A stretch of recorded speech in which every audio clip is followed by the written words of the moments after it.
Clair Obscur Expedition 33 falls just short of perfection. It's going to be Game of the Year in 2025, or it's going to be a contender for Game of the Year in 2025. Hey, what's going on, everybody? My name is Naz, and this is my first impressions, early review of Clair Obscur Expedition 3030. 33.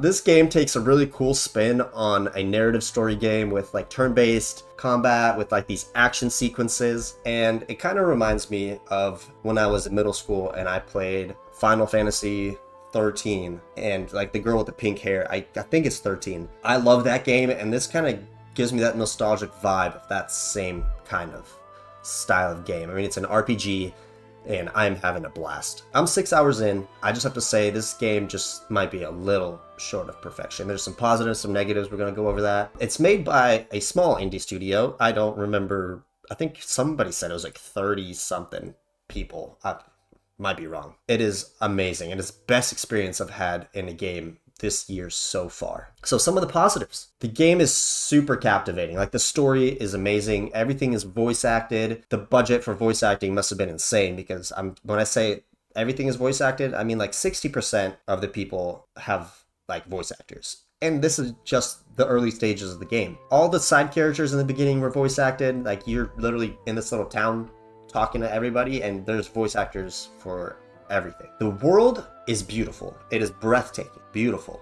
Like, the graphics are insane. They did an amazing job with the art style. I love it. I'm literally taking my time. I'm walking around, looking at everything slowly, not sprinting through. I mean, there's some areas I sprint through because I'm a little impatient and I have ADHD. I still stop and I just kind of admire all the art and everything that went into this game. Another amazing thing is the music. Like, just listening to the music is... Sometimes I'm literally getting like goosebumps on my skin because of how good the music is, and it's tied to the world and the cutscenes so well. If you've kind of played the first chapter, there's no spoilers, but in the beginning, I almost shed a tear, mainly because of the music and how kind of sad it was. Now, the combat. I really enjoy the combat. I'm going to put a combat as like a top positive for me.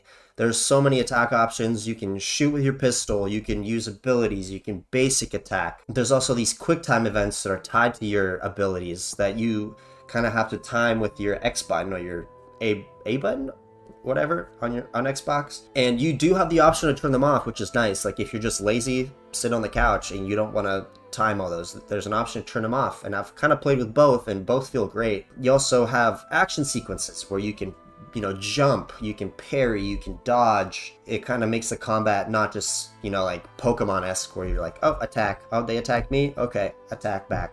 You can basically do a no-hit run if you like master a boss really well. Another topic with the world, it's kind of linear in a way where like the story guides you, but there's also these little side areas that you can go into, and then there's optional enemies, optional bosses.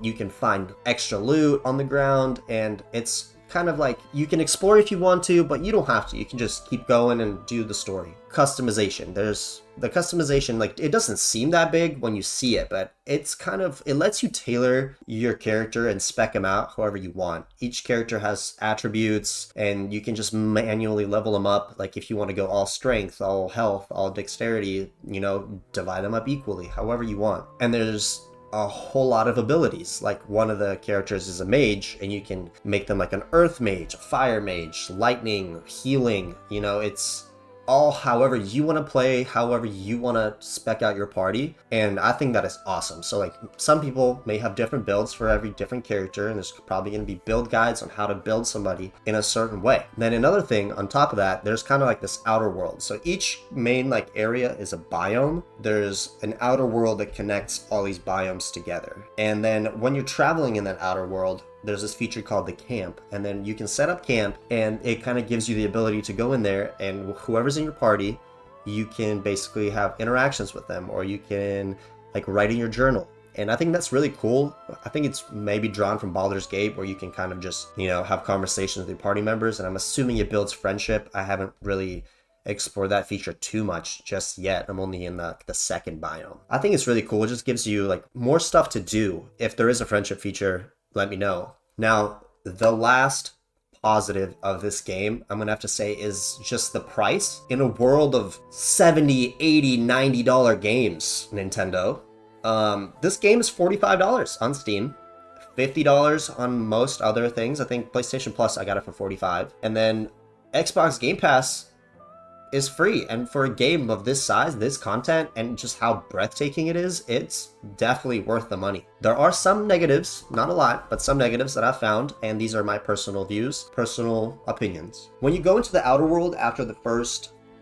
biome, it kind of like zooms you out a lot, and your character becomes really small. You can kind of see more of the open world, but I don't know if it's a setting that I have enabled or something, but it's kind of, there's like a fog, and it kind of blurs just everything kind of farther away, which I don't like. It kind of ruins the beauty and the art of the world, and like it's kind of ugly to look at, I think. Another negative, it's not a huge negative, but some of the action events, just kind of the timings, just some attack timings are just weird and kind of hard to parry or dodge or jump, and just kind of like, I don't know. It's not a big deal, but maybe if you kind of get used to it. Some tutorials are not super explanatory. Like, one thing I found, you get these basically like passive skills that level up after 4 turns, and then after you level them up, they become available to all characters. And I think the tutorial didn't really explain it super well, but you can, after you level them up, you can have them on all your other characters in like their